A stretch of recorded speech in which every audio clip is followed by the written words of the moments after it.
आबकारी विभाग के अवर निरीक्षक पर शराब दुकान के सेल्समैन के साथ मारपीट करने का आरोप मामला पहुंचा थाने।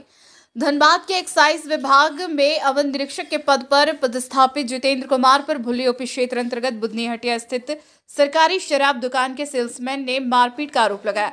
सेल्समैन ने मारपीट की वजह शराब में ओवर रेटिंग करने तथा नकली शराब बेचकर 30,000 रुपए मंथली फिक्स करने का दबाव बनाया था। जब सेल्समैन इसके लिए तैयार नहीं हुआ तो 9 दिसंबर की शाम उसकी बेरहमी से पिटाई कर दी। घायल सेल्समैन विपिन सिंह जितेंद्र सिंह के खिलाफ शिकायत दर्ज कराने भुल्ली ओपी पहुंचा। सेल्समैन के साथ कई और शराब दुकान के सेल्समैन भी समर्थन में आगे आए। इधर अवर निरीक्षक जितेंद्र सिंह के साथ आबकारी विभाग के कई पदाधिकारी भी भुल्ली ओपी पहुंचे हैं। जितेंद्र सिंह ने अपने ऊपर लगे आरोपों को बेबुनियाद ठहराया। उन्होंने कहा, ओवर रेटिंग एवं नकली शराब की बिक्री किए जाने की सूचना पर जांच करने उक्त काउंटर पर पहुंचे थे। फिलहाल दोनों ओर से लिखित शिकायत दर्ज करने की बात सामने आ रही है। शिकायत के आलोक में भुल्ली पुलिस आगे की कार्रवाई करेगी। द धनबाद टाइम्स नजर हर खबर पर रिपोर्टर चंदू जी के साथ। नमस्कार। तब जाकर उसके बाद केस होगा। अच्छा, पाया गया सर मार। अब वहाँ पे हम अकेले थे, हमको मारा गया। हमको 11,000 रुपया और 15 पेटी कंपनी के नाम पर अति किया गया। मतलब एक्साइज इंस्पेक्टर आप पे जबरन लिखवाया गया सर। हम जानकी खागान में लिख के सर वहाँ से हम निकले। जबरन लिखवाया गया कि जितेंद्र कुमार और किनके और राहुल कुमार पांडे लिखित दिए। पुलिस से क्या उम्मीद लगा रहे हैं सर? इंसाफ हम चाहते हैं सर। पुलिस कैसा इंसाफ चाहिए? इंसाफ चाहिए सर। जो भी हमारे साथ घटना किए हैं सर, उस घटना को अति किया जाए सर, न तो निंदा होगी सर। कितने दिन पहले कैसे नहीं है? 3 महीना से वर्क कर रहा है, एम्प्लॉय कैसे नहीं है? तो बोलने से क्या हो जाएगा? बोलने से कुछ हो जाएगा? पेपर बताएगा ना। मारपीट हुआ ये तो होना नहीं चाहिए था। अगर गलत में था तो उसको समझाना चाहिए था, ले जाना चाहिए था, बंद कर। मारने का मतलब क्या होता है कि एक डंडा ले दिया तो दे दिया डराने के लिए। इतना बुरा मार भी जरूरी नहीं था। दिया कि घुसा था, घुसने के बाद कौन दरोगा सर है जितेंद्र जी, वो उनको वहां पे उल्टा सीधा लफ्ज में बात किए और इनको मारे हैं। एम्प्लॉय के लिए एम्प्लॉय अगर सही है तो सही है, उसके साथ है। अगर गलत है तो गलत है। काउंटर मेरा है। वहाँ का जो भी भुगतान होता है वो हमारे ही अकाउंट से जाता है, ठीक है ना। आज जिला में जो भी बाकी है, जो भी कुछ है, तो मेरे ही अकाउंट से जाएगा। ये एक्साइज के अकाउंट से नहीं जाएगा, समझ गए ना। जो भी भुगतान है, जो भी घटती है, आज पूरे जिला में घटती है, तो सब हमारे लोग का बीजी से कटता है। पहले जो बेचा जा रहा था या क्या, तो एक्साइज दरोगा का ये काम है ना। अगर बेचा जा रहा तो ये आपके, ये तो इनका वर्क है ना, ये तो उनको पूरा करना है ना।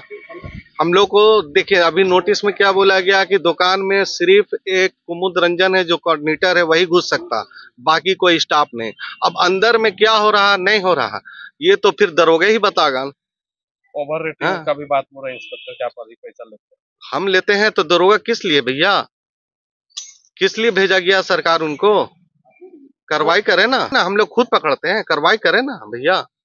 अभी फिलहाल एम्प्लॉय को मारपीट हुआ, एम्प्लॉय के साथ इंसाफ होना चाहिए, बस। और क्या चाहिए? जो कानूनी है वो प्रक्रिया देखिए, पेपर बताएगा। लिखित आप लोग दिए एकदम पेपर बताएगा। यहाँ वो दिया है, उसका अटेंडेंस है, उसका सब कुछ है। FIR लॉन्च हुआ? FIR हुआ, लॉज नहीं हुआ, अभी नहीं हुआ, प्रक्रिया में है। प्रक्रिया में है।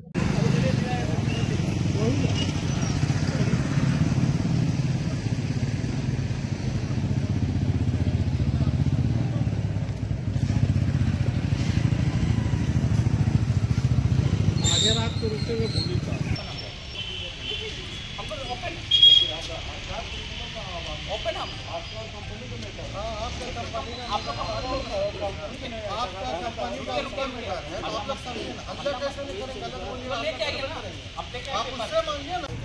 विभागीय पत्र के आलोक में हम लोग MRP से रोकथाम संबंधी कार्रवाई लगातार कर रहे हैं। इसी संबंध में हम लोगों ने 8 सेल्समैन को बर्खास्त भी किया है और अनुशंसा की है कि कंपनी चला रही है दुकान, उस पर 8 लाख रुपए के फाइन का अधिरोपित करने की कृपा की जाए। इसकी मैंने अनुशंसा भी की है सहायक आयुक्त उत्पाद को, और ये कार्रवाई लगातार जहाँ भी सूचना मिलती है कार्रवाई की जा रही है। इसी को देखते हुए मैं 14 FLX जो बुधनी हटिया में दुकान है विदेशी शराब, वहाँ जाँच के लिए गया। जाँच के क्रम पाया कि जो सेल डिपॉजिट है और सेल जो उन्होंने रिपोर्ट किया है, दोनों में 11,000 का डिफरेंस था और सेल बहुत कम मात्रा में दिखाया जा रहा था। तो इस संबंध में जब जांच की गई और पूछताछ की गई उनसे, तो उन्होंने बताया कि 15 पेटी जो शराब है वो मैन पावर कंपनी के द्वारा लिया गया है, मैन पावर कंपनी के द्वारा लिया गया है और उसका पैसा डिपॉजिट नहीं किया गया।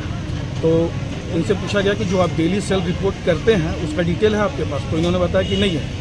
तो ये हमारे ऑफिस में रहता, तो हमने बोला कि चलो ऑफिस और वहीं पे मिलान करेंगे और मिलान करके जो भी डिफरेंस होगा वो तुमको जमा करना होगा। तो उसी क्रम में ऑफिस लाया गया उनको और मिलान किया गया। मिलान में ही 11,000 जो मैंने जिक्र किया था उसका डिटेल आया और 15 पेटी का जिक्र आया।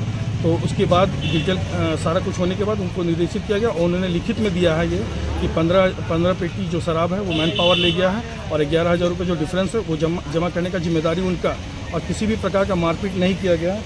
उनको जब छोड़ा गया था तो ये फ़ोटो भी लिया गया था उनको छोड़ने के क्रम में, ये फ़ोटो आप देख सकते हैं। और जो हमारे ऑफिस में CCTV फुटेज लगा हुआ है उसका मैं फुटेज मंगवा रहा हूँ, वो फुटेज भी आप लोगों को प्रोवाइड करवा दी जाएगी ताकि जो भी बात इन्होंने गलत आरोप लगाया है वो क्लियर हो सके। आपको मेरे ऊपर जो भी इन्होंने आरोप लगा रहे हैं ये मिथ्या है और इनका मनगढ़ंत कहानी है और ये लोग जानबूझ के मुझे दबाव में लाना चाहते हैं ताकि ये अपने मनमानी कर सकें। और ये जो सेल्समैन इन्होंने बोला है इसका कोई भी प्रमाण पत्र या कोई भी लेटर हम लोगों के ऑफिस में मुहैया नहीं कराया गया।